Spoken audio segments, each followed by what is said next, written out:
నమస్కారం. రామాయ రామభద్రాయ రామచంద్రాయ వేదసే రఘునాథాయ నాథాయ సీతాయ పతయే నమః. చైత్ర శుద్ధ చతుర్దశి రోజు పున్నమి వెలుగులలో కోదండరాముని కళ్యాణ మహోత్సవం అంగరంగ వైభవంగా నిర్వహించేందుకు అన్ని ఏర్పాట్లు సిద్ధమయ్యాయి. మరి ఆ శుభగడియలను పురస్కరించుకుని ఒంటిమిట్ట కోదండరాముని కళ్యాణం ఏకశిలానగరంలో నిర్వహించబడుతూ ఉంటుంది. అది కూడా చతుర్దశి గడియల్లో. ఎందుకోసం? అంతేకాదు, ముఖ్యంగా ఒంటిమిట్టను ఏకశిలానగరంగా పిలుస్తారు. దాని వెనుకున్నటువంటి రహస్యం ఏమిటి? రాముడు జన్మదినం రోజునే ఆయనకు కళ్యాణాన్ని ఎందుకు నిర్వహిస్తూ ఉంటారు? ఇలాంటి అనేక అంశాలు తెలుసుకోవడానికి మనతో పాటు సిద్ధంగా ఉన్నారు ప్రముఖ ఆధ్యాత్మిక వర్యులు జీవి రామకృష్ణమూర్తి గారు. వారికి నమస్కారం.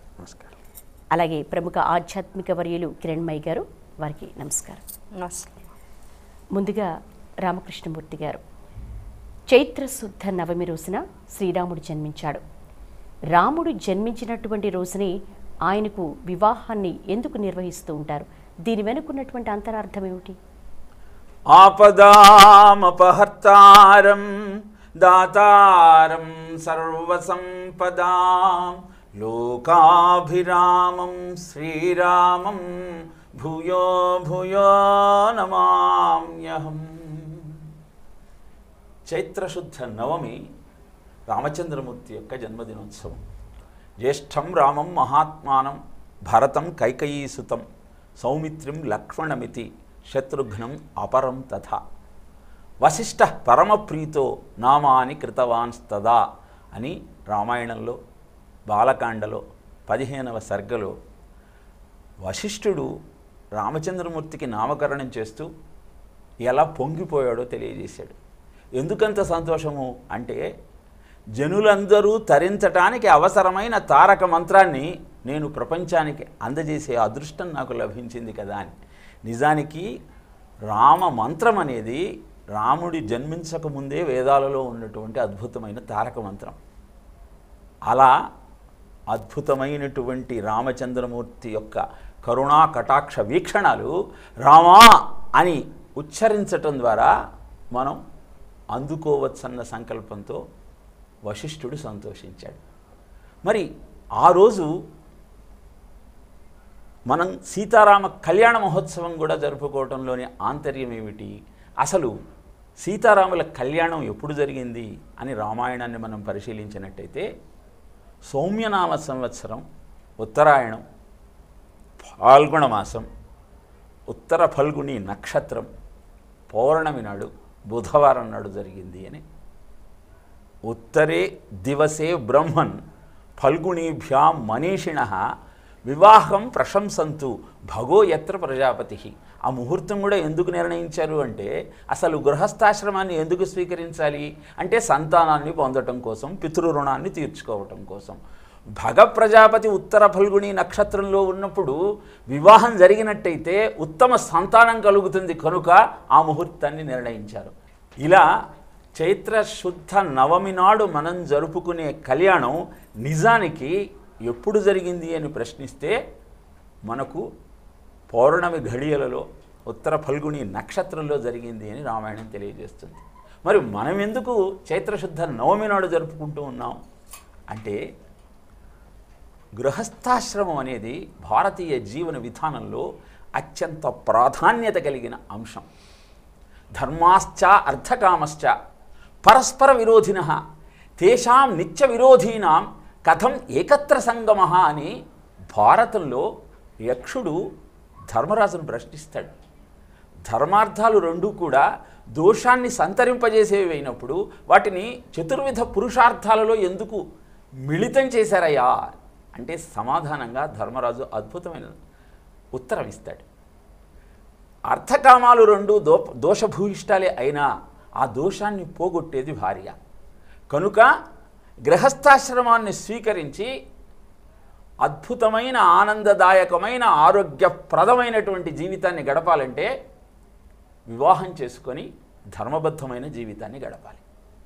గారిహ పత్యాయ దేవాహ మహ్యం త్వాం అదుహు అని ప్రమాణం చేసి భార్యను స్వీకరిస్తాడు.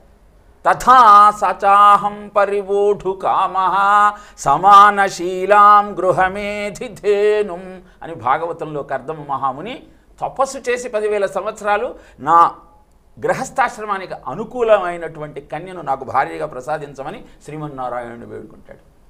ఇంత అద్భుతమైనటువంటి ఘట్టాన్ని మీ ముందు ఎందుకు ఉంచుతున్నాను అంటే, రామో విగ్రహవాన్ ధర్మ. భగవంతుడి అన్ని అవతారాలలో మానవ అవతారంలో భూమండలం మీద ఉదయించినది కేవలం రామావతారం మాత్రమే. 10 వర్ష సహస్రాణి 10 వర్ష శతాని చ వత్స్యామి మానుషేలోకి పాలయం పృథివీ విమాం అని వాగ్దానం చేసి మరి ఆత్మానం మానుషం మన్యే రామం దశరథాత్మజం అని చెబుతాడు. నేను మానవుణ్ణి మాత్రమే, దశరథుడి కుమారుణ్ణి మాత్రమే అని తెలియజేస్తాడు. కనుక మనము మన ధర్మాన్ని అనుసరించటానికి అవసరమైన గృహస్థాశ్రమం యొక్క ప్రాధాన్యతను తెలియచేయటం కోసం సీతారామ కళ్యాణ మహోత్సవాన్ని జన్మ నక్షత్రం నాడే జరుపుకుంటాం. ఎందుకు? దీనికి శాస్త్ర ప్రమాణం ఏమిటి అంటే, కపింజల సంహిత చెబుతుంది, జన్మ నక్షత్రే మహతాం జన్మ నక్షత్రే వివాహం పరికీర్తితః అని. యస్య జన్మ నక్షత్రే తస్య కళ్యాణమాచరేత్ అని అగస్త్య సంహిత చెబుతుంది. కనుక జన్మ నక్షత్రం నాడు వివాహం చేసుకోవటం, వివాహ మహోత్సవం జరుపుకోవటం శాస్త్రీయమే. అంతేకాదు, ఉత్తర ఫల్గుణి నక్షత్రం అమ్మవారి జన్మ నక్షత్రం, పునర్వసు నక్షత్రం రాముల వారి జన్మ నక్షత్రం. రాముల వారి నక్షత్రానికి అమ్మవారి నక్షత్రం సాధనతారవుతుంది.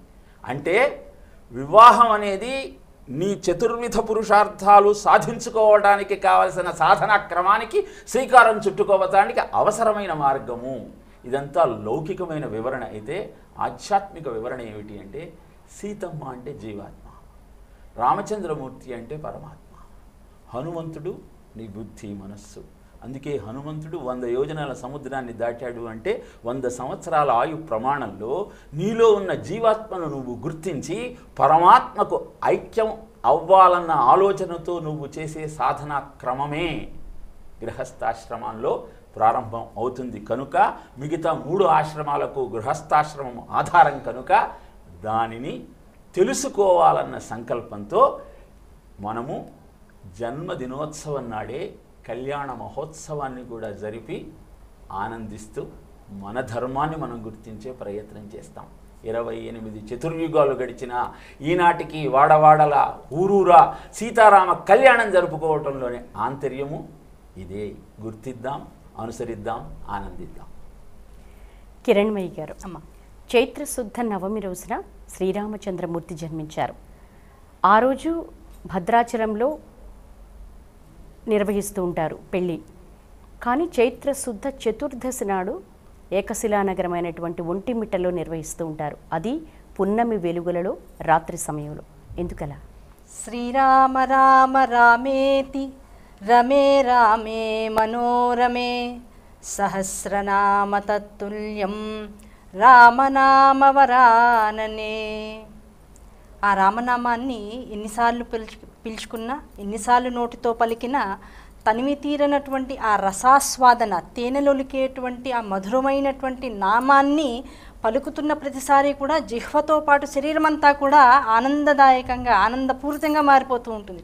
కనుక అటువంటి రామనామాన్ని చైత్ర శుద్ధ పాడ్యమి అంటే యుగాది, ఆ ఉగాది మొదలెట్టుకుని వసంత నవరాత్రులు అనబడేటువంటి ఒక అత్యద్భుతమైనటువంటి ఆధ్యాత్మిక కాలంగా 9 రోజుల మహోత్సవాన్ని జరుపుకుంటూ ఆ 9వ రోజున మనందరం కూడా శ్రీరామ నవమి అనబడేటువంటి అత్యద్భుతమైనటువంటి లోక కళ్యాణ స్వరూపమైనటువంటి శ్రీరామచంద్రమూర్తి యొక్క జన్మతిథిని, జన్మ దినాన్ని, అలాగే సీతారాముల యొక్క అత్యద్భుతమైనటువంటి వివాహ మహోత్సవాన్ని కూడా ఏకకాలంలో జరుపుకుంటూ ఉంటాం. దానికి వివరణ ఇప్పుడే గురువర్యులు ఇచ్చి ఉన్నారు.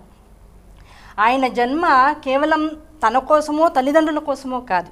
ఆ జన్మ దేనికోసం అంటే, ఇదివరకు జన్మలో వేదవతి అనబడేటువంటి సీత ఎవరైతే ఉందో ఆవిడ యొక్క సంకల్పాన్ని, ఆవిడ యొక్క శాపాన్ని జగత్తులోకి నిజంగా అటువంటి వేదాన్ని, వేదము నుంచి ఉద్భవించినటువంటి తల్లి నోట్లోంచి వచ్చినటువంటి మాట వృధా పోకుండా ఉండడం కోసం తనను తాను మనిషి రూపంలోకి తెచ్చుకున్నాడు శ్రీమన్నారాయణుడు రాముడిగా.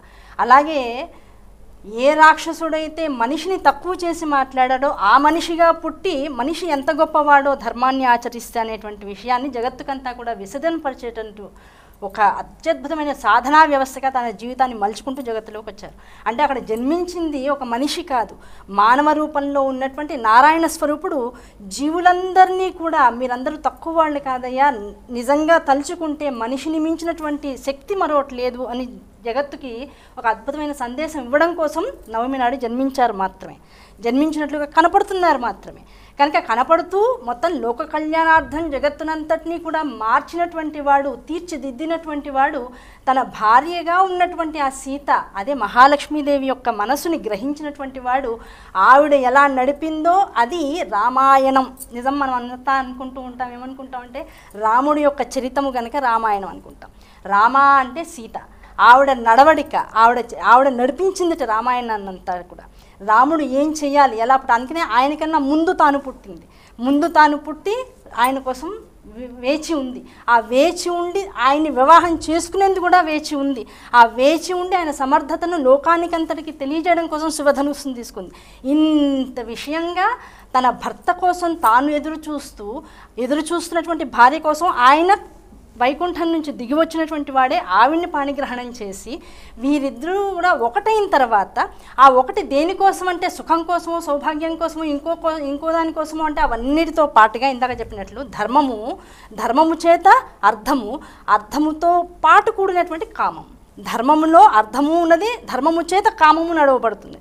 ఈ రెండింటి వల్ల వచ్చేటువంటి మోక్షం, ఆ మోక్షం వైపుకు ప్రయాణం చేయడం కోసం వారిద్దరూ కూడా గృహస్థాశ్రమ ధర్మంలోకి అడుగుపెట్టిన తర్వాత మరి చైత్రశుద్ధ నవమినోడు ఏ వివాహ మహోత్సవాన్ని అయితే ఆయన జన్మ నక్షత్రంగా కూడా భావిస్తూ చేస్తూ ఉన్నప్పుడు మరి అదే మనందరం కూడా పాటించాలిగా. మరి ఎందుకు ఇక్కడ శుద్ధ చతుర్దశి అంటే పౌర్ణమి ముందు, పౌర్ణమి గడియలలో, అది కూడా రాత్రిపూట ఒంటిమిట్ట కోదండరామస్వామి ఆలయంలో ఎందుకు అక్కడ వివాహం అనేటువంటి దాన్ని మళ్ళా తిరిగి జరపడం అనేటువంటి జరుగుతోంది అంటే దీని వెనకాల అమ్మవారి యొక్క మనస్సుని, ఆవిడ మనసులో ఉన్నటువంటి కోరికని అనునిత్యము గ్రహించినటువంటి వాడే శ్రీరామచంద్రుడు ఆవిడ కోసం ప్రతిదీ చేస్తూ పోయారని చెప్తున్నాం. ఆవిడకి ఎవరికైనా కూడా సోదర భావం అంటే నాతో పాటు పుట్టినటువంటి వారు, నా సహోదరులు, నా అక్క చెల్లెళ్ళు అనేటువంటి వారి మీద ప్రేమ ఎక్కువగా ఉంటుంది. ఆ ప్రేమలో భాగంగా తనలాగానే ఏ క్షీరసాగర మథనం నుంచి అయితే పుట్టినటువంటి వాడో ఆ చంద్రుడు ఒకసారి అన్నట్ట, జగత్తంతా శ్రీరామ కళ్యాణాన్ని చూస్తోంది, ప్రతి యుగంలోనూ చూసి తరిస్తోంది, నేనే అటువంటి శ్రీరామ కళ్యాణాన్ని కానీ శ్రీరామ పట్టాభిషేకాన్ని కానీ కనురారా చూసేటువంటి అదృష్టాన్ని నోచుకోకుండా ఉండిపోతూ ఉన్నాను, నాకు ఆ కోరిక తీరదా అమ్మా అని సోదరుని అడిగాట. ఆ సోదరుని అడిగేటప్పటికల్లా నోరు తెరిచి సోదరుడు ఇంటి ఆడపడుచుకు పెట్టడమే తప్ప అడగడం అనేటువంటిది ఎప్పుడూ లేదు చరిత్రలో. అలాంటిది సోదరుడు అడిగేటప్పటికల్లా ఆవిడ మనస్సు పాపం బాధపడింది. ఆవిడ బాధను వెంటనే గ్రహించిన ఆయన ఎవరు? భర్త. గ్రహించి ఏం చేశాడు, మొత్తం జగత్తంతా శ్రీరామనవమిని చైత్రశుద్ధ నవమినోడు చేసుకున్నట్లయితే ఈ ఒంటిమిట్ట దేవాలయంలో మాత్రం చైత్ర శుద్ధ చతుర్దశి సాయంకాలం పున్నమి గడియలు పూర్తిగా ఉన్నటువంటి సమయంలో రాత్రిపూట అంగరంగ వైభవంగా జరుపుకునేటువంటి అవకాశాన్ని అమ్మవారికి అనుగ్రహిస్తూనే చంద్రుని వల్ల మొత్తం దృశాద్రాఘీయస్య దరదళిత నీలోత్పల రుచ దవీయాంశం దీనం స్నపయ కృపయా మామపి శివే. ఆ చంద్రుడి ద్వారా ఆయన ఒక కోరికను తీర్చడం కోసం ఆ పున్నమి వెలుగుల్లో ఏ చంద్రుడైతే ఈ సీతారామచంద్రుల యొక్క అత్యద్భుతమైనటువంటి వివాహ ఘట్టాన్ని చూస్తాడో ఆ వివాహ ఘట్టాన్ని చూసి ఎంత ఆనందిస్తాడో అంటే జగత్తంతా తన యొక్క ఆనందాన్ని ప్రస్ఫుటింపజేస్తాడు, వెన్నెల వెలుగుల్లా స్రవింపజేస్తూ ఉంటాడట. ఒంటిమిట్టలో ఉండి శ్రీరామచంద్రుల యొక్క వివాహాన్ని చూడగలుగుతున్నామా లేదా అని కాదు, ఆ శ్రీరామచంద్రుల యొక్క వివాహం జరుగుతున్న సమయంలో చంద్రుణ్ణి దర్శించిన ఆ పున్నమి వెలుగుల వర్షంలో ప్రతి వాళ్ళు తడిసిపోయి త్రేతాయుగంలో జరిగినటువంటి వివాహంలో ప్రత్యక్షంగా పాల్గొన్నటువంటి ఆనందాన్ని అనుభవిస్తారు. అటువంటి అవకాశాన్ని ప్రతి వాళ్ళకి అనుగ్రహిస్తూ తరింపచేస్తూ చేసినటువంటి అత్యద్భుతమైనటువంటి పరిణామమే ఈ చైత్ర శుద్ధ చతుర్దశి సాయంకాల సమయంలో ఒంటిమిట్టలో జరిగేటువంటి వివాహము మహోత్సవం. రామకృష్ణమూర్తి గారు, ఒంటిమిట్ట ఏకశిలా నగరంగా పిలువబడుతోంది. అసలు రామాయణంలో ఏకశిలా నగరం ప్రస్తావన ఉందా? ఏకశిలా నగరం అని ఒంటిమిట్టను పిలవటానికి ఒక కారణం ఉన్నది. మృకండ మహర్షి, శృంగి మహర్షి ఒక యజ్ఞాన్ని తలపెట్టారు. ఆ యజ్ఞానికి ఎప్పటిలాగానే ఛిద్రం హి మృగయంతేత్ర విద్వాంసో బ్రహ్మరాక్షసాహ అని రామాయణంలో చెప్పినట్టు ఆ యజ్ఞం కనుక విఘ్నమైతే అది తలపెట్టిన వాళ్ళంతా బ్రహ్మరాక్షసులుగా మారతారు అని చెప్తారు. ఈ ఒక్క శ్లోకమే రామాయణంలో 2 చోట్ల కనపడుతుంది. అంటే యజ్ఞాన్ని నిర్వర్తించేటప్పుడు ఎంత జాగ్రత్త అవసరమో తెలియచేయటమే వాల్మీకి యొక్క ఉద్దేశం. అందుకే అప్పటికే విశ్వామిత్రుడి వెంట వెళ్ళి మారీచ సుబాహుల యొక్క దాష్టికాన్ని నుంచి యజ్ఞాన్ని సంరక్షించిన రామచంద్రమూర్తి యొక్క వృత్తాంతాన్ని గుర్తించినటువంటి మృకండ మహర్షి, శృంగి మహర్షి ఇప్పుడు వివాహమై అయోధ్యలో ఉన్నారు. ముగ్గురిని ఆహ్వానిస్తే వాళ్ళను దర్శించిన ఫలితము దక్కుతుంది, యజ్ఞము కూడా నిర్విఘ్నంగా నెరవేరుతుంది అని తలచి వారి ముగ్గురిని ఆహ్వానించారట. ఆ ముగ్గురు వచ్చి ఆ యజ్ఞాన్ని సంరక్షించిన తరువాత ఆ మునులంతా సంతోషించి ఒకే శిల మీద ముగ్గురి రూపాలను చిత్రీకరించారు. జాంబవంతుడు దానికి ప్రాణప్రతిష్ఠ చేసి అద్భుతంగా అక్కడ మన అర్చన కోసం అందజేస్తే, అనంతరం చోళులు, విజయనగర రాజులు, మల్టి రాజులు అద్భుతమైన దేవాలయాన్ని నిర్మించారు. చోళరాజులు 3 గోపురాలను 160 అడుగుల ఎత్తు ఉన్నటువంటి ముఖద్వారాన్ని నిర్మిస్తే, విజయనగర రాజులు 32 స్తంభాలతో రంగమంటపాన్ని ఏర్పాటు చేశారు. ఇలా ఒకే శిల మీద ఉన్నటువంటి ఆ సీతారామ లక్ష్మణుల యొక్క అద్భుతమైన చిత్రాన్ని వారి దర్శనం చేసుకుంటూ జానక్య కమలామలాంజల పుటే యా పద్మరాగాయితా న్యస్తారాఘవ మస్తకే చ విలతత్కుంద ప్రసూనాయితా స్రస్తా శ్యామల కాయకాంతి కలితా యా ఇంద్రనీలాయితా ముక్తాస్తా శుభదా భవంతు భవతాం శ్రీరామ వైవాహికా. అద్భుతమైన కళ్యాణ మహోత్సవాన్ని చూస్తూ అలనాడు వారు ఏ విధంగానైతే వివాహ మహోత్సవంలో ఒకరినొకరు చూసుకొని మురిసిపోయారో దాన్ని నువ్వు జ్ఞాపకం చేసుకుంటూ నీ జీవితాన్ని సంస్కరించుకోమని తెలియజేసే అద్భుతమైన ఘట్టమే ఏకశిలా నగరంలో ఈరోజు మనకు కనపడుతున్న ఆ స్వామి యొక్క దివ్యమంగళ విగ్రహం.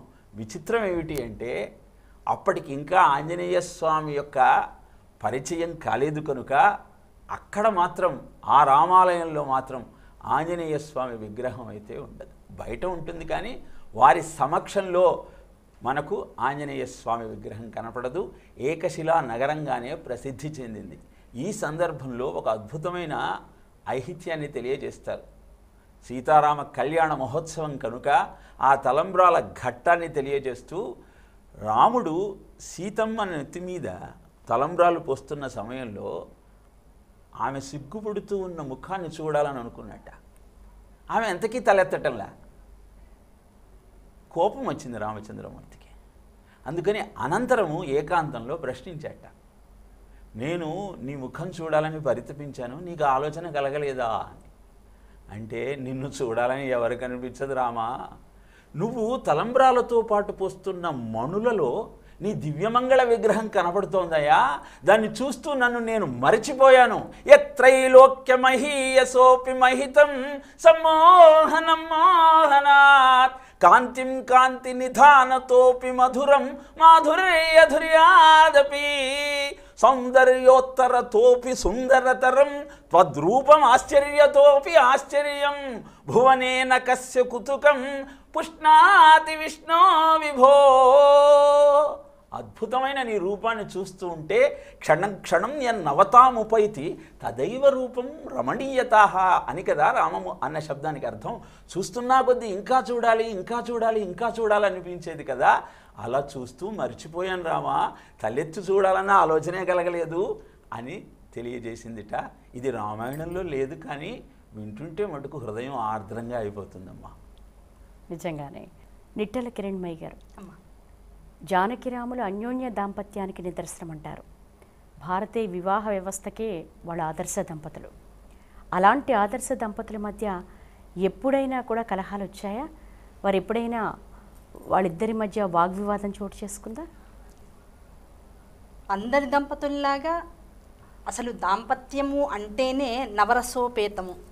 ఆ నవరసాలు లేకపోతే అది అందరికీ కూడా ఆదర్శప్రాయం కానే కాదు, ఎక్కడో ఏదో కొద్దిగా లోటు ఉన్నట్లే కనపడుతూ ఉంటుంది. ఉగాది పచ్చడి ఎలాగైతే షడ్రసోపేతంగా మనం స్వీకరించి ఆనందాన్ని అనుభవిస్తామో, అందులో అన్ని రకాల రుచులు కనపడితేనే ఉగాది పచ్చడి వాళ్ళు చాలా బాగుంది, ఈ సంవత్సరం మనకి చాలా బాగుంటుంది అనే భావన ఎలా కలుగుతూ ఉంటుందో, దాంపత్యం నవరసాలతో కూడుకుని ఉండాలి.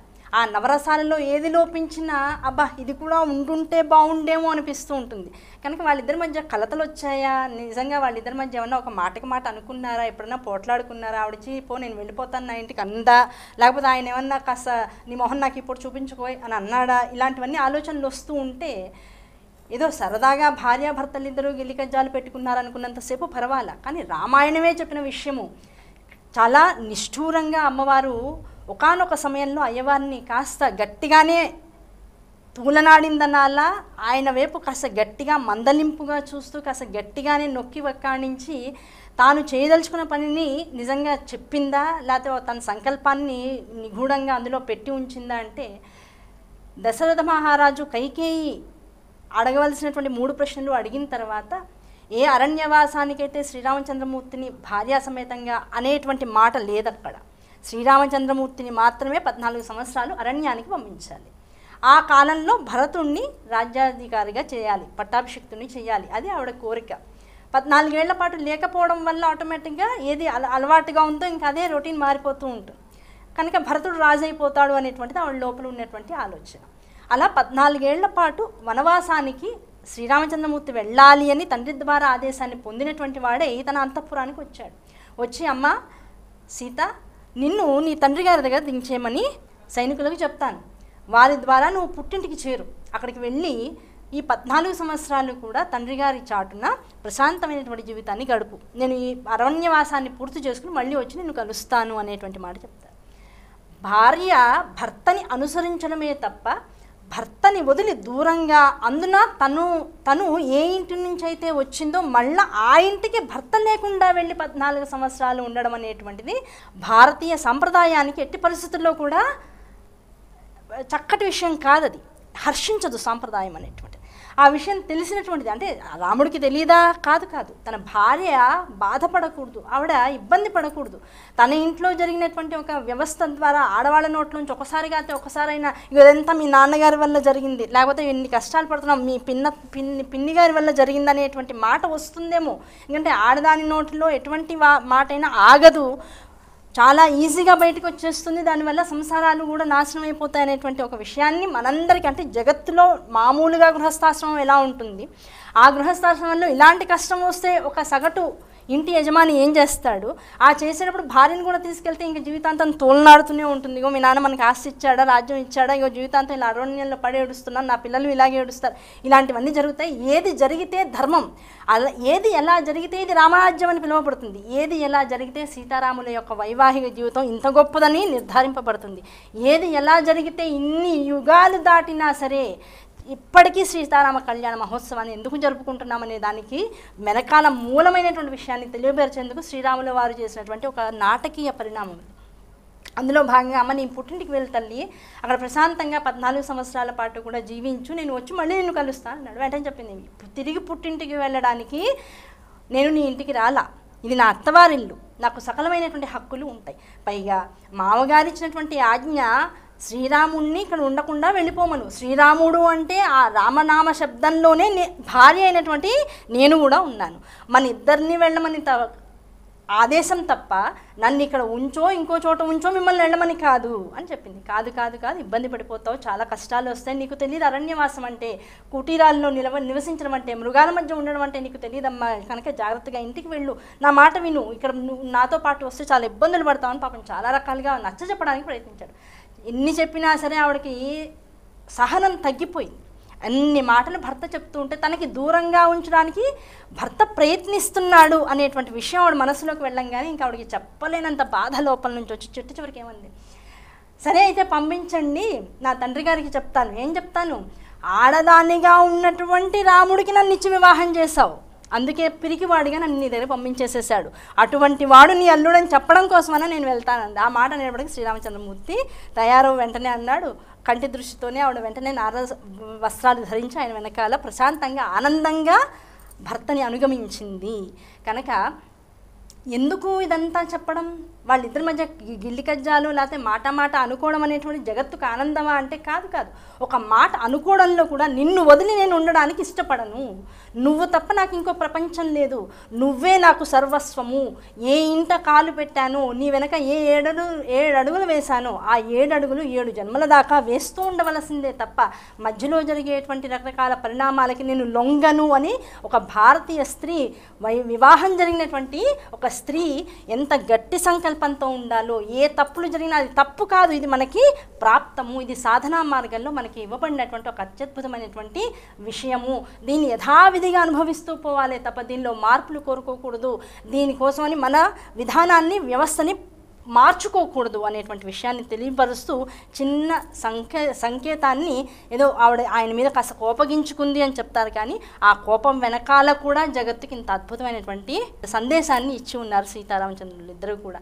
కనుక మాట అనుకోవడం, ఇంట్లో ఏదైనా తగాదాలు వస్తేనో ఆశ తగాదాలు వస్తేనో మాట ఒకళ్ళని ఎక్కువ ప్రేమగా చూస్తున్నారు, ఒకళ్ళు తక్కువ చూస్తున్నారు అనే భావనలు వచ్చినప్పుడు ఈ సందర్భాన్ని కనుక గుర్తు చేసుకుంటే ఇంత పెద్ద విషయం ఇంట్లో జరిగినా సరే భర్తని వదలకుండా ఉందామనేటువంటి కోరికతో ఆవిడ ఓ మాట అందే తప్ప తన వారిని కానీ, ఎందుకంటే భర్తనే తన అనుకున్నప్పుడు తన భర్తకి తండ్రిని ఓన్ చేసేసుకుంటుంది, తన తండ్రి కన్నా ఎక్కువగా చూసుకుంటూ ఉంటుంది. కనుక అటువంటివేవి కూడా మనసులో రాకుండా కుటుంబ వ్యవస్థను హ్యాపీగా ముందుకు తీసుకెళ్ళిపోవడం అనేటువంటి సీతారామచంద్రుల యొక్క జీవితంలో మనం నేర్చుకోదగ్గ విషయాలు.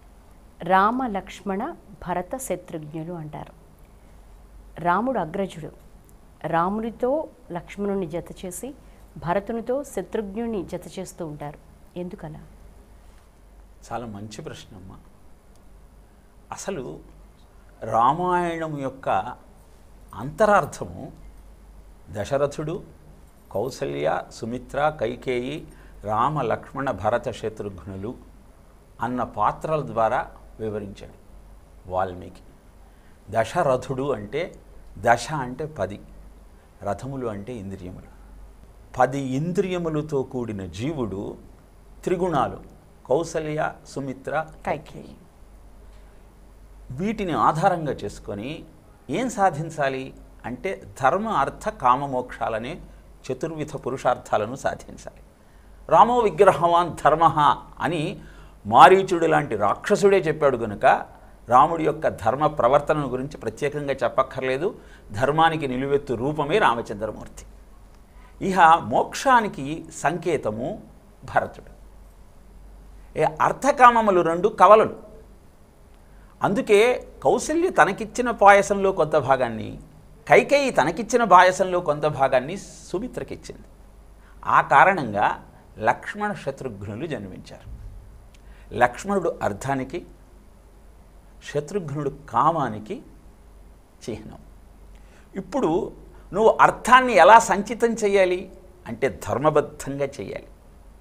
కనుక లక్ష్మణుణ్ణి రాముడితో జత చేసి రామలక్ష్మణుడు అని చెప్పడం జరిగింది. ఇహ నీ కోరిక ఏమై ఉండాలి? మానవ అన్న శబ్దానికి అర్థం ఏమిటో తెలుసమ్మా? మా అంటే వద్దు, నవ అంటే కొత్త, జన్మ అంటే పుట్టుక. మానవ జన్మ అంటే మళ్ళీ పుట్టుక లేకుండా చేసుకోవటమే మానవ జన్మ యొక్క పరమార్థం. ఎక్కటి మానవ జన్మం వెత్తిన ఫలమేమున్నది, వదలను సంసార సుఖము, వదలను ఇంద్రియ భోగము, వదిలేద గురువు దైవము, ఎక్కటి మాయ అంటాడు అందుకే అన్నమయ్య. కాబట్టి నీ కోరిక ఎంతసేపు కామిగాని వాడు మోక్షకామిగాడు అని చెప్పినట్టు నీ కోరిక ధర్మబద్ధంగా సంచయం చేసిన అర్థాన్నంతా ధర్మబద్ధమైన కామాన్ని తీర్చుకుంటూ మోక్షం వైపు నీ ప్రయాణాన్ని సాగించకటం కోసం నువ్వు సాగించగలిగితే రామాయణం నీకు అర్థమైనట్టే. అదే రాముడి యొక్క అయనము. ప్రజనస్యాస్మి కందర్పః అంటాడు భగవద్గీతలో. ధర్మబద్ధమైన కామాన్నే నేను అని కృష్ణుడు తెలియజేస్తాడు. జహా కర్మసే భాగ్య బదులుతా శ్రమనిష్ఠా కళ్యాణి హై, త్యాగ ఔర్ తపకి గాథాయే గాతి కవి కి వాణి హై, జీవన కా ఆదర్శ జహా పర్ పరమేశ్వర కా ధామ హై. భారతీయ జీవన విధానం అంతా కర్మయోగంతో త్యాగమే జీవిత లక్ష్యంగా త్యాగే నైకే అమృతత్వ మానసు అన్న ఉపనిషత్ వాక్యాన్ని ఆధారంగా చేసుకుంటూ పరమాత్మను చేరుకోవటం కోసం చేసే ప్రయత్నమే. అందుకే రాముణ్ణి నీకు ఇవాళ పట్టాభిషేకం అయ్యా అన్నారు. సరే నాన్నగారు అన్నాడు. ఇంకాసేపటికి వచ్చి లేదు నువ్వు 14 ఏళ్ళు అరణ్యవాసానికి వెళ్ళాలి అన్నారు. ప్రసన్నతాయేన గతాభిషేచతః తథానమమ్లే వనవాస దుఃఖతః ముఖాంబుజ శ్రీ రఘునందనస్య మే సదాస్తు సామంజుల మంగళప్రదా అని చెబుతుంది. అంటే దుఃఖంలో అయినా సుఖంలో అయినా మనోవికారం లేకుండా గంభీరంగా జీవితాన్ని ముందుకు గడపటానికి అవసరమైన ధర్మాన్ని అనుసరిస్తూ జీవించటమే రామాయణం యొక్క ఆంతర్యం. అది తెలియజేసిన వాడే రామచంద్రమూర్తి. కాబట్టి నీ జీవితాన్ని ధర్మబద్ధంగా ముందుకు గడుపుతూ లక్ష్మణుడు అంటే అర్థాన్ని సంచయనం చేసుకుంటూ ఆ అర్థ సంచయనమంతా కామాన్ని తీర్చుకుంటూ మోక్షం వైపు ప్రయాణం చేయటం కోసం నువ్వు వినియోగించుకోగలిగితే రామచంద్రమూర్తిలా 28 చతుర్యుగాలు గడిచినా ఇంకా ఈ భూమండలం మీద నీ కీర్తి చిరస్థాయిగా ఉంటుందని చెప్పటమే రామాయణంలోని ఈ 4 పాత్రల యొక్క ఆంతర్యం. దాన్ని గుర్తిస్తూ రామాయణ పారాయణ చేస్తే రాముడు పునర్వసు నక్షత్రంలో జన్మించాడు. పునర్వసులో ఎందుకు జన్మించాడు అంటే ఒక సత్యం చెప్తున్నాడు అక్కడ కూడా. పునః వసుహు ఇది పునర్వసు. పునః అంటే తిరిగి, వసుహు అంటే సంపదలన్నీ పొందుకోవటం. ఇలా అద్భుతమైనటువంటి రామాయణంలో ఏ ఘట్టాన్ని స్పృశించినా నీ జీవిత సత్యం ఏమిటో నీకు తెలియజేసే విజ్ఞానం నీ సొంతమవుతుంది. బాగా చెప్పారు. నిట్టలే కిరణ్మయ్య గారు, రథోత్సవం నిర్వహిస్తూ ఉంటారు. అంటే అమ్మవారు స్వామివారి కళ్యాణం అయిపోయిన తర్వాత అంగరంగ వైభవంగా వధూవరులను రథోత్సవంలో ఊరేగిస్తూ ఉంటారు. దాని వెనుకున్న ఆంతర్యం ఏమిటి? తాత్విక పరంగా జాగ్రత్తగా ఆలోచిస్తే ఈ శరీరమే ఒక రథం. ఈ రథం లోపల అసలు ఈ రథం ఎలా నడుస్తుంది, మొట్టమొదటి దీని గురించి ఆలోచించాలి. ఈ నడుస్తున్నటువంటి రథం లోపల ఇంద్రియాలు కర్మేంద్రియాలుగా జ్ఞానేంద్రియాలుగా ఉన్నాయి. దాంతోపాటుగా సప్తధాతు నిమిత్త దేహం అని చెప్తున్నాం. దీంతోపాటు నవరంధ్రాలు ఉన్నాయి. నవరంధ్రాలు, సప్తధాతువులు, దాంతోపాటు 10 ఇంద్రియాలు. ఈ ఇంద్రియాలతో పాటు మనస్సు, బుద్ధి, అహంకారము, చిత్తము అనబడేటువంటి దాంతో ఈ శరీరం ఇలా నడుస్తోంది అంటే, ఈ రథం ఇలా నడుస్తోంది అంటే లోపల ఒకడున్నాడు. ఆ లోపల ఉన్నవాడిని ఈ అహంకార పొరలు కమ్మి కమ్మి కమ్మి కమ్మి చిన్నప్పుడు పుట్టినప్పటి నుంచి ఇప్పటిదాకా వచ్చేటప్పటికి ఎన్నో అహంకార పొరలు వచ్చి వచ్చి వచ్చి ఆ లోపల ఉన్నవాడిని తెలుసుకోలేకపోతున్నాను. ఆయన లేకపోతే ఒక 2 నిమిషాలు ఊపిరి ఆడకపోతే నేనేమైపోతానో భయం. ఈ రథం 2 రోజులు జ్వరం వచ్చి పడుకుందా, అమ్మో నాకు ఓపికంతా పోయింది, మళ్ళీ లేవగలుగుతానా అని బెంగ. కానీ ఈ లోపల అంతా బాగున్నప్పుడు నేను ఎంత గట్టివాడిని, నేను ఎంత కెపాసిటీ ఉన్నవాడిని, అసలు నా శక్తి నీకుందా అని ప్రతివాడిని ఇలా వేలు పెట్టి చూపిస్తూ ఉంటాం. కనుక ఒరే లోపల అసలు ఈ రథం నడుస్తోంది, ఈ శరీరం నడుస్తోంది అంటే లోపల ఒకడు ఉన్నాడు రా ఆత్మారాముడు. ఆత్మారాముడిని తెలుసుకుని నువ్వు గనక కృతజ్ఞతాభావంతో ఉన్నట్లయితే లోపలున్న వాడిని కూడా మోస్తున్నది ఈ రథమే. ఆ రథము మోస్తున్నాను, లోపల పరమాత్మ ఉన్నాడనే విషయాన్ని నువ్వు గ్రహించలేకపోతున్నావు. కనుక కనీసము నీ అహంకారాన్ని త్యజించడం కోసమో, నీ ప్రారంధ కర్మల నుంచి నువ్వు బయటికి రావడం కోసమో ఏ ఆలయ సందర్శనం అయితే చేస్తూ ఉంటావో ఆలయానికి సంవత్సర మాసోత్సవ దాంతోపాటుగా ప్రతిరోజు జరిగేటువంటి కొన్ని రకాల ఆగమ శాస్త్ర విధానాన్ని బట్టి చేసేటువంటి విశేష ఉపచారాలు చేస్తుంటారు, సేవలు చేస్తుంటారు. అందులో బ్రహ్మోత్సవాలు, 6 నెలలకోసారి చేసేటువంటి ఉత్సవాలు, ప్రతి నెలా చేసేటువంటి ఉత్సవాలు, రోజు మొత్తం 3 గడియల్లో చేసేటువంటి, పొద్దున మధ్యాహ్నం సాయంకాలం చేసేటువంటి విషయాలు, వీటన్నింటిలో కనుక భాగంగా తీసుకుంటే బ్రహ్మోత్సవాలప్పుడు విశేషంగా ఇలాంటి కళ్యాణాలు జరిగినప్పుడు రథోత్సవాలు చేస్తూ ఉంటారు. ఆ రథం దేనికి? లోపల ఉన్న పరమాత్మను మోస్తున్నాననే భావన నీకు లేదు. ఇది మోస్తున్నటువంటి ఈ శరీరం ఎంత అదృష్టం చేస్తుందో నీకు తెలియట్లా. కనీసం బయట ఉన్నటువంటి ఆ ఉత్సవమూర్తులైనా ఈ రథయాత్రలో ఆ రథం మీద పట్టి మోస్తూ ఉంటాం. అబ్బా ఈ రథం ఎంత పుణ్యం చేసుకుందని వెళ్ళి రథానికి దండం పెట్టుకుని వస్తూ ఉంటాం. ఆ రథం మీద ఉన్నటువంటి శ్రీరామచంద్రమూర్తితో, శ్రీనివాస వెంకటేశ్వర స్వామి, ఇంకో మూర్తో వాళ్ళని మోస్తున్నటువంటి రథాన్నే నువ్వు ముట్టుకుని నమస్కారం చేసుకుని ఆహా ఎంత అదృష్టం అనుకుంటున్నప్పుడు, ఈ నువ్వు లోపల పరమాత్మ ఉన్నాడనేటువంటి భావంతో ఉంటే నిన్ను ఎంతమంది నమస్కరించాలి, నీకు నువ్వెంత నమస్కరించుకోవాలి, నీ లోపల ఉన్నటువంటి పరమాత్మను ఎంత నమస్కరించుకోవాలి, ఆ తత్వ విచారాన్ని నీకు తెలియజేయడం కోసం రథోత్సవం చేస్తారు మొట్టమొదటిది. ఆ రథం మీద ఎక్కినటువంటి పరమాత్మ ఎటువంటి స్థాయిలో ఉన్నారు అది పశ్యంతి. మనం 4 రకాల విషయాలు చెప్తూ ఉంటారు.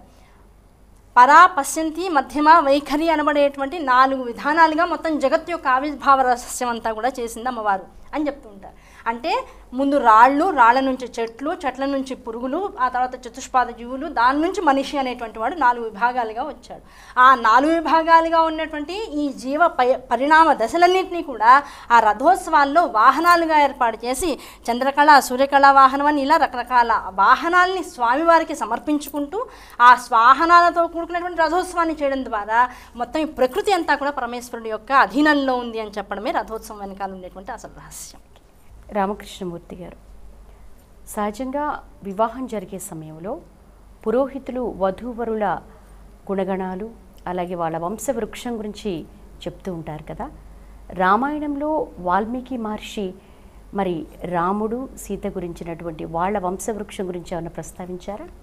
అద్భుతంగా బాలకాండలో వివాహాన్ని నిశ్చయించిన తరువాత దశరథుడు వశిష్ఠుడితో సహా మిథిలా నగరానికి వస్తే ప్రతిగృహ్యో దాతృవశః శ్రుతా ఏతత్ పురామయ యథా వక్షసి ధర్మజ్ఞ తత్ కరిష్యావహం అహం అంటాడు.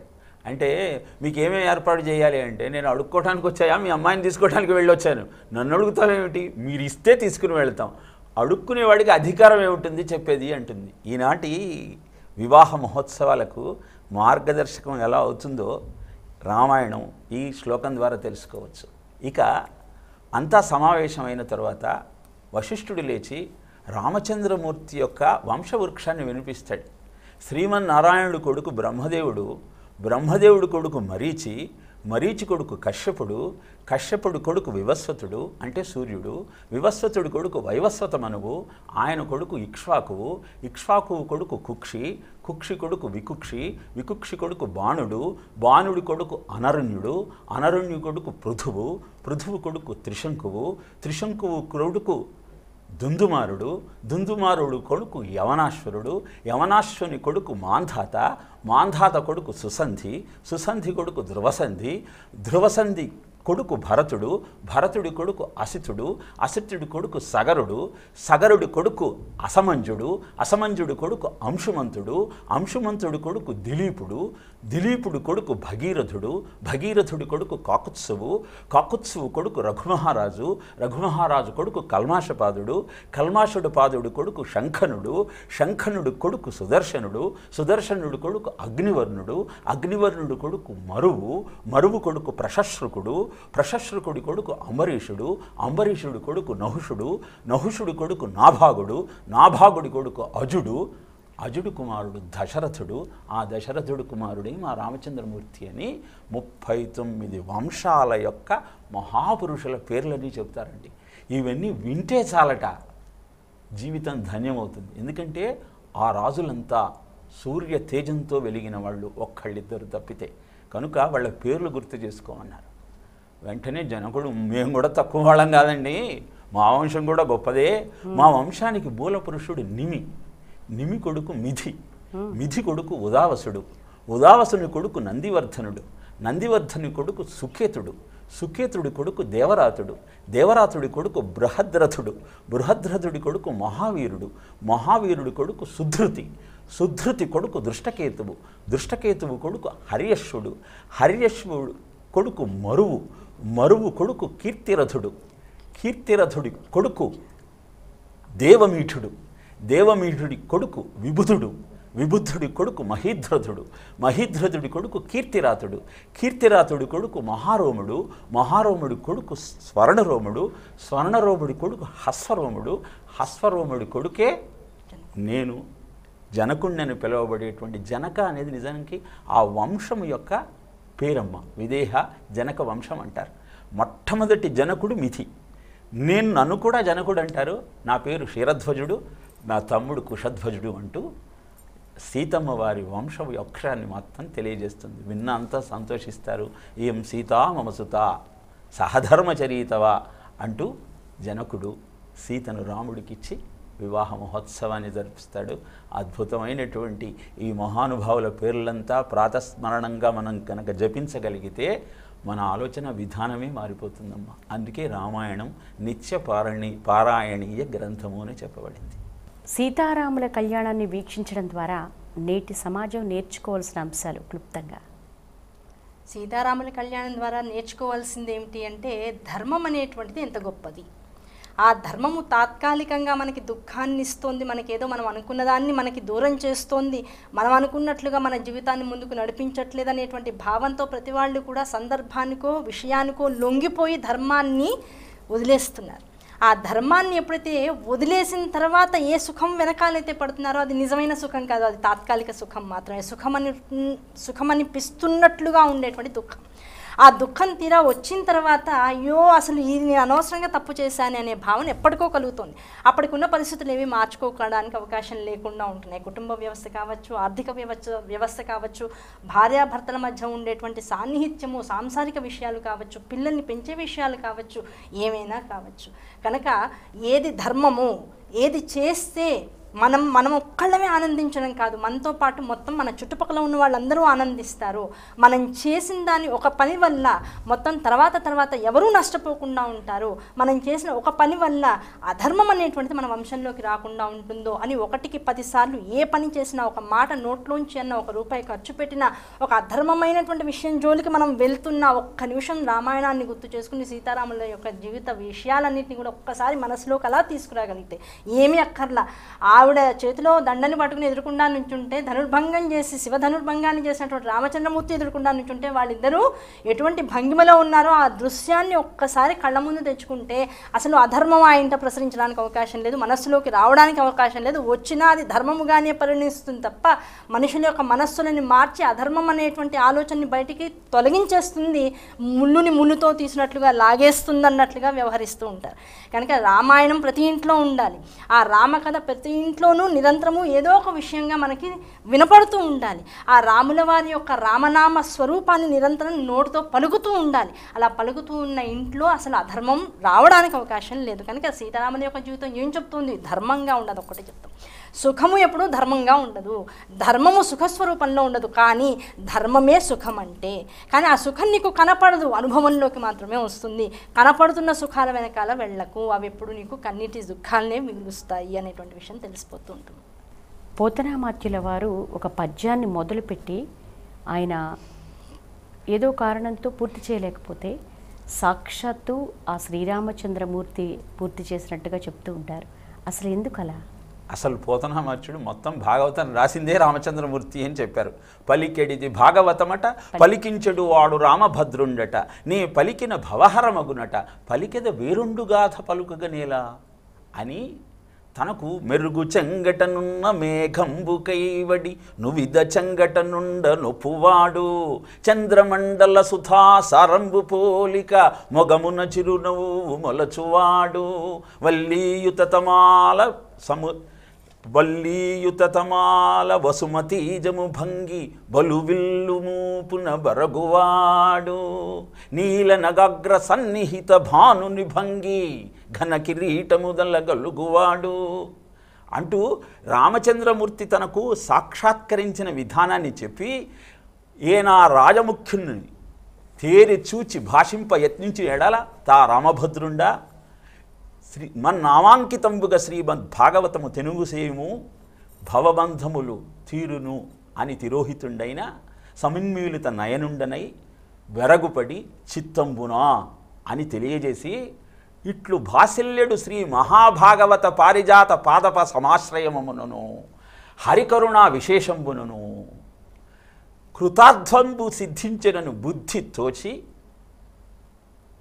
మరికొన్ని దినములకు ఏకశిలా నగరమునకు జని గురు వృద్ధ బుధ బాంధవ జనాజ్ఞానేతుండనై అని స్పష్టంగా ఏకశిలా నగరం అని చెప్పాడు. అది ఏకశిలా నగరం, ఓరుగలును ఏకశిలా నగరం అంటాం, ఆ ఒంటిమట్టను ఏకశిలా నగరం అంటాం. కాబట్టి కనుక తెలుగువాడు అని ఆనందిద్దాం. ఇక అలా తాను భాగవత రచనను చేస్తూ గజేంద్ర మోక్షం ఘట్టం వచ్చినప్పుడు లావొక్కింతయు లేదు ధైర్యము విలోలంబయ్యే ప్రాణములు దప్పే ఠవులు దప్పే మూర్ఛ వచ్చే అని గజేంద్రుడి యొక్క అవస్థనంతా వర్ణించిన తరువాత వ్యాస భాగవతంలో గజేంద్రుడి యొక్క ప్రార్థన విని అక్కడికక్కడ శ్రీ మహావిష్ణువు ప్రత్యక్షమైనట్టు చెబితే పోతనామాచ్యుడు అలా కాదు, వైకుంఠంలో ఉన్నటువంటి ఆ శ్రీమన్నారాయణుడే గరుడ వాహనం మీద వచ్చి గజేంద్రుడిని రక్షించాడు అని చెప్పినట్టయితే హృదయంగా ఉంటుందని చెప్పి అద్భుతమైన రచన చేద్దాం అనుకున్నాడు. వైకుంఠాన్ని వర్ణిద్దాం అనుకున్నాడు. ఎంతకు వైకుంఠం ఎలా ఉందో ఆయనకు అర్థం కావటంలా. అందుకని కూతురు శారదతో చెప్పాడు, అమ్మా నేను అలా నది దాకా వ్యాహ్యాళ్ళకి వెళ్ళి వస్తాను, ఏదన్నా కొత్త ఆలోచన వస్తుందో అని. 5 నిమిషాలలో మళ్ళీ వచ్చేసాడు. శారదాంబ అడిగింది, నాన్నగారు ఏదన్నా ఆలోచన వచ్చిందా అంటే, ఇప్పుడే వచ్చింది అని చెప్పి, అలా వైకుంఠపురంబులో నగరిలో ఆమూల సౌధంబుదాపల మందారవనాంతరామృత ప్రాంతేందు కాంతోపలోత్పల పర్యంక రమా వినోదియగు ఆపన్న ప్రపన్నుండు విఫల నాగేంద్రము పాహి పాహి అన్న గుయ్యాలించ సంరంభియై అని పద్యం రాసేసి వెళ్ళిపోయాడు. వినిపించాడు శారదకు. బాగుందా అన్నాడు. చాలా బాగుంది అని. వెళ్ళిపోయిన తర్వాత మళ్ళీ పోతనామాచుడు వచ్చాడు. అమ్మ అద్భుతమైన స్ఫురణ వచ్చింది, ఇప్పుడు పద్యం రాద్దాం అనుకుంటున్నాను అనగానే, అదేంటి నాన్నగారు ఇప్పుడే రాసి వెళ్ళారు కదా, అప్పుడే వచ్చారు, మీరు రాసిన పద్యం ఇదే కదా, అల వైకుంఠపురంబులో నగరిలో ఆమూల సౌధంబుదాపల మందార వనాంతరామృత ప్రాంతేందు కాంతోపలోత్పల పర్యంక రమా వినోదియగు ఆపన్న ప్రపన్నుండు విఫల నాగేంద్రము పాహి పాహి అన గుయ్యాలించే సంరంభియై అన్నది.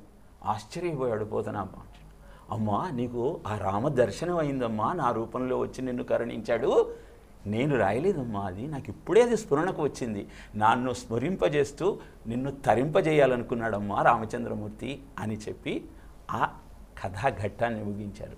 కనుక భాగవతము సాక్షాత్తు రామచంద్రమూర్తి రాసిన అద్భుతమైన విజ్ఞానము, వాంగ్మయము. దాన్ని రచించి పోతన ధరించాడు. మనం ఆకర్ణించి మన జీవితాన్ని ధన్యం చేసుకునే ప్రయత్నం చేద్దాం తల్లి. కిరణ్మయ్య గారు, గోల్కొండ ప్రభువు అబ్దుల్ తానీషా భద్రాచల రాముని కీర్తిస్తూ ఆయన కీర్తిని నలుచెరుగులా వ్యాపింపచేశారు. అలాగే ఒంటిమిట్ట కోదండరాముని ఎవరైనా సందర్శించి ఆయన కీర్తిని ఎవరైనా సరే స్తుతించారా? 16వ శతాబ్దంలో అప్పుడు ఉన్నటువంటి ముస్లిం రాజుకి అనుయాయుడు అని చెప్పబడుతూ ఉండేటువంటి వాడు ఇమాం బేగ్ అని చెప్తూ ఉంటారు. ఆయన ఈ నగర సంచారం, ఆ చుట్టుపక్కల తాను తన ప్రభువు పాలిస్తున్నటువంటి ఆ ప్రాంతాన్నంతటిని కూడా ఎప్పటికప్పుడు ఒక గుర్రం మీద ఎక్కి తనిఖీలు చేస్తూ ఉండేవాడు. ఆ చేస్తూ ఉన్నటువంటి కాలంలో ఒకానొక సందర్భంలో ఈ ఒంటిమిట్ట కోదండరామస్వామి ఆలయం దగ్గర విశేష జనసందోహాన్ని చూసి ఏమిటి ఇక్కడ విశేషం ఏమిటి అని అక్కడ ఉన్నటువంటి ఊరు ప్రజలను అడగడం జరిగినప్పటికీ అక్కడ వాళ్ళు అన్నారు, ఇక్కడ కోదండరామస్వామి ఆలయం ఉందండి, స్వామి కరుణార్థ స్వరూపుడు, ఆ కరుణామృత స్వరూపుడు ఆయన అని అంటే ఎంత కరుణ ఉంది ఆయనకి, ఇప్పుడు పిలుస్తాను పలుకుతాడా అన్నట్ట. ఈయన వెంటనే ఇమాం బేగ్ అనబడేటువంటి ఆయన వెంటనే అడిగాట, నేను పిలుస్తాను పలుకుతాడా? ఓ మా స్వామి పిలిచినంతనే అసలు ఓర్వలేక, అసలు ముందు భక్తుణ్ణి రక్షించాలి, పిలిచిన వారికి వెంటనే తన పిలుపు వినపడాలనేటువంటి కోరికతో ముందుకు నడుస్తూ ఉంటాడండి మా స్వామి, పిలిచి చూడండి అన్నారు. అంటే అక్కడ భక్తుల యొక్క నమ్మకం ఎంత గొప్పదో చూడాలి. ఎందుకంటే అక్కడ ఆ ఏకశిలానగరంలో ఉన్నటువంటి ఆ రామ సీతారామ లక్ష్మణుల యొక్క విగ్రహం ఏకశిల అని చెప్తాం. ఆ ఏకశిల అంటే తాత్పర్యం ఏమిటంటే అదే శాలిగ్రామం. అసలు అదంతా ఒంటిమిట్ట ఒకనొక శిల మీద ఏర్పాటు చేయబడినటువంటి గుడి అదంతా కూడా. అదే కైలాసం, అదే నిజం చెప్పాలంటే ఒక అత్యద్భుతమైనటువంటి శివలింగం. ఆ శివలింగం మీద మళ్ళీ ఏకశిల మీద సీతారామ లక్ష్మణుల ముగ్గురు యొక్క విగ్రహాలు కూడా జాంబవంతునిచే ప్రతిష్ఠింపబడుతూ ఉన్నటువంటివి. అటువంటి స్థానంలో నమ్మకం లేకపోవడం అనేటువంటిది ఎంత ఇబ్బందికర విషయమో, నమ్మకం ఉండడం అనేటువంటిది ఒక పరాయి మతస్థుడిని కూడా రాముడి వైపుకి లాగేసిందని చెప్పడానికి ఈ వృత్తాంతాన్ని చెప్తూ ఉంటారు. ఎప్పుడైతే ఇమాం బేగ్ నేను పిలిస్తే పలుకుతాడా అనగానే ప్రజలు ఓకే అన్నారు. వెంటనే 3 సార్లు రామ రామ రామ అని పిలిచారట. ఆ పిలిచిన మొదటిసారి పిలవంగానే లోపల నుంచి ఓయ్ అని శబ్దం వచ్చేట. ఓయ్ అని మనకు అనిపిస్తుంది, ఆయన కనిపించింది.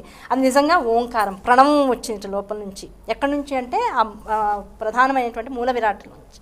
మళ్ళీ ఇది నేను అనుకోకుండా విన్నానేమో, ఊరికే తాత్కాలిక నాకు అనిపించిందేమో, ఎవరైనా పలుకుతున్నారేమో అనిపించిందేమో, ఇంకోసారి పిలుస్తాను, ఇంకోసారి రామ అన్నట్ట. ఆ 3వసారి కూడా రామ అనేటువంటి మళ్ళీ ఓయ్ అని వినిపించిందట. కనుక పిలిచిన వెంటనే పలికేటువంటి స్వామి ఇక్కడ ఒంటిమిట్టలో ఉన్నాడు. ఆయన పేరు కోదండరామస్వామి అనేటువంటి విషయాన్ని మొట్టమొదట పరాయి మతస్థుడు అనేటువంటి ఆ బేగ్ గారు వెంటనే నమ్మి ఏం చేశాడు, ఇంకా తాను అక్కడే ఉండిపోయి, అంటే తాను చేసేటువంటి ఆ ప్రభుత్వ కార్యాలయానికి తాను చక్కగా ఇచ్చేసేసి రాజీనామా ఇచ్చి పత్రం తాను నిరంతరము రామ స్మరణలోనూ రామ సన్నిధిలోనూ ఉండిపోయేటువంటి అవకాశాన్ని స్వీకరించాడు. వచ్చేపోయేటువంటి బాటసారులందరికీ ఆ చుట్టుపక్కల ఉన్నటువంటి వాళ్ళంతా కూడా రాళ్ళ నగరం. ఆ నగరంలో నీళ్లకు ఇబ్బందిగా ఉండేది.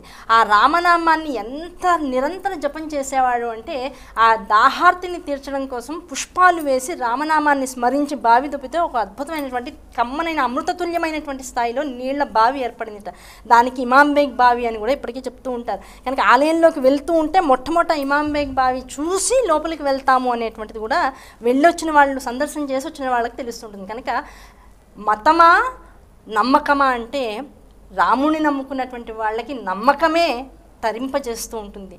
తారక మంత్రం అని రామనామాన్ని అందుకనే అన్నాం. కనుక మతాలు కేవలం మన యొక్క పద్ధతుల్ని విశదీకరించేవే తప్ప ధర్మం మాత్రం పరాత్పరుడి చెంతకి తీసుకువెళ్తుంది అనేటువంటిది ఈ కథతో మనల్ని మనం స్ఫురణలోకి తెచ్చుకోవాలి, స్ఫూర్తిని తెప్పించుకుంటూ ఉండాలి. అద్భుతమైన విషయాలు, కళ్యాణరాముని యొక్క విశేషాలను, అలాగే ఏకశిలానగరము, కోదండరామ ఆలయం విశిష్టతను మాకు తెలియజేశారు. చక్కగా మీ అందరికీ కూడా ధన్యవాదాలు తెలియజేస్తున్నాము. పిలిచినంతనే పలికే దైవం కోదండరాముడు. వీక్షించారుగా కళ్యాణరాముని గురించి అనేక విషయాలు. మరో ప్రత్యేక కార్యక్రమంలో మళ్ళీ కలుసుకుందాం. అంతవరకు సెలవు మరి. నమస్తే.